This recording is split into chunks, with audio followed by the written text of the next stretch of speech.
Hi there, everyone. Thank you so much for joining me today. I hope you're all doing well. This is part 2 of my perspective on certain Stardew Valley characters. And today, it's not going off topic, but for me, it's a little bit more serious, hits a little bit closer to home. So today, we're going to be talking about Shane and Marnie. And the first thing I want to point out is on the lighter side. The picture in the secret notes. It's a Polaroid and it's faded. Now this tells me that this is old. Probably from, the late 60s, early 70s? Isn't that when that was a thing? Polaroid cameras. I know they came back for a time and they're still cutesy in Japan, but this is an original Polaroid, and I was always under the impression that it was a picture of little Marnie and her mom. And little Marnie looks a heck of a lot like Jazz, doesn't she? Now, this isn't to say that genes don't skip around in the family tree, and someone could look like a dead ringer for their aunt or even a great-grandma or something. I'm not saying that doesn't happen. But in this game, I don't know that they go that in-depth, I always thought that this was a picture of little Marnie and her mom, which gave me the impression that Jazz is Marnie's daughter, if not Shane's. I started to believe that Jazz was Shane's daughter, and that's why he came to live with Marnie, and why he has a drinking problem, because he had a horrifically failed marriage, probably from the drinking. So how he got custody of little Jazz is beyond me, unless, of course, Shane lost his wife. Jazz lost her mom in a horrific accident or from a disease. And that's what sent him over the edge, and why he would be living with his aunt. Because that part of it does not make any sense to me. But I always thought that Jazz was Shane's daughter. And in the game, they don't imply that at all. So take that for whatever you wish to. But going forward, this is how I view this game. These are my perspectives on the NPCs, and I hope that's okay with everybody. I think what we'll do is we'll start with Marnie, since she's a non-marriageable candidate. And I have issues with Marnie. And I've always had issues with people like Marnie, because I knew quite a few of them. Guys as well as girls, but mainly girls. They get into a bad relationship, and it's bad from the start. And I'm not talking abuse, I'm just talking one-sided, hopeless, I guess. And they just stick it out. And I think that's a crime. It's a crime against yourself. There's no self-respect there. There's no dignity. There's just... I don't understand it. And again, this is me and my perception. I'm not telling you this is the way it is. I'm not telling you how to think. I do not like people who do that. Well, I don't like that people do that. So that's not my point here. I'm just... Something that's always bothered me about this game. It's not, like I said, it's not an in-depth character's perspective on life. But the creator of this game does have insight into a lot of the yucko that goes on in the world. Since time began, don't think that you've cornered the market on this stuff, because there again, it's just not true. It's been going on for a long time. But Marnie disappoints me to no end.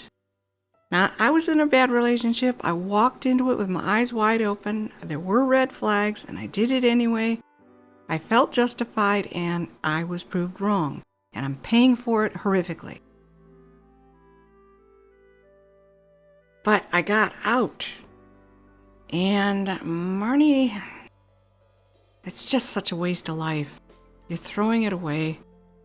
You're way past your prime and you're still trying to do something that is not going to happen. And a lot of people blame Mayor Lewis.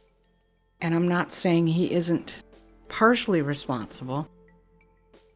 But Mayor Lewis is just a cad, and we all know that. He's taking advantage of Marnie because she's letting him. And that's where I draw the line. Marnie is allowing this to happen. And I just don't have tolerance for that. And I wish, in my own little world here, what I wish the game would do is have her dump Lewis and run to Marlin. Or not necessarily her run, but she dumps Lewis and Marlin comes running. And then she cautiously, hesitantly, skeptically, and maturely tiptoes forward in Marlin's direction. That would be a great ending scenario. But as it stands, Marnie is just, she's D-tier, she's a fail. I have very little respect for Marnie or Mayor Lewis. I know it takes two to tango. But Marnie, you're bringing it on yourself, and I think that's very sad. Don't do that.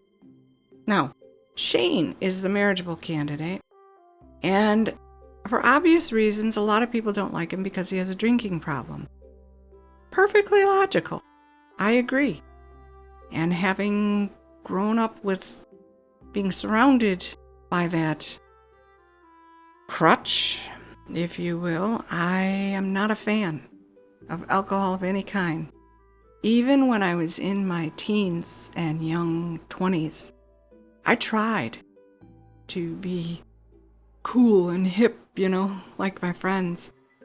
And I just couldn't do it. I couldn't bring myself to do it because my biggest fear was that I would become one of them. And addictive behavior is not as simple as a lot of people want to make you believe. It's complex. And it has so many dimensions to it. I mean, chocolate, sugar, cigarettes is one. Daredevil, thrill seeker, drugs. There are just so many. And there are just as many reasons why people become addicted. So being judgmental is never a good idea. About anything. Being judgmental is just, it's a horrible way to be. And you need to stop. Because, for one finger you're pointing at your victim, there are three pointing back at you, which means you are 3 times as guilty and vulnerable as the person you are making fun of. So just don't do that. Don't be that way. But anyway, Shane does have his flaws. Shane is struggling mentally. And we always want to give people a pass when that's the issue. But we don't want to condone or passive-aggressively deal with the issue. You have to confront it. Again, just like I said last time with Jody and Kent and Sam, being honest is always the best way to go. It will always be the best policy. You have to confront Shane. You say, look, either get help or kill yourself the way you're going. Those are your 2 options. Now, do you want the help or not? And eventually he gets the help, and that is a good thing. It's always going to be hanging over his head, like a guillotine with a frayed rope attached to it. And it's a slippery slope, and if you have the fortitude, if you have the character, and you're mature enough to deal with something like that, then by all means, sally forth with Shane and make the best of it. But you must realize what you're getting yourself into, because it's so easy for them to slip back. And it's not pretty. It's not fun. And it destroys more than just their life. Everyone around them is affected by it. And it's a horrible way to go. But as far as Shane himself, he is one of the more mature, and by that I mean age-eligible bachelors from my bracket So I would be more likely to choose Shane over one of the kids. So he gets a C+. He's not that bad. I hope you enjoyed this, and I thank you very much for sticking with me to the end. Like the video if you did. Subscribe if you're interested. Take very good care of yourselves. Have an absolutely fabulous day. And I will see you in the next one. Bye-bye.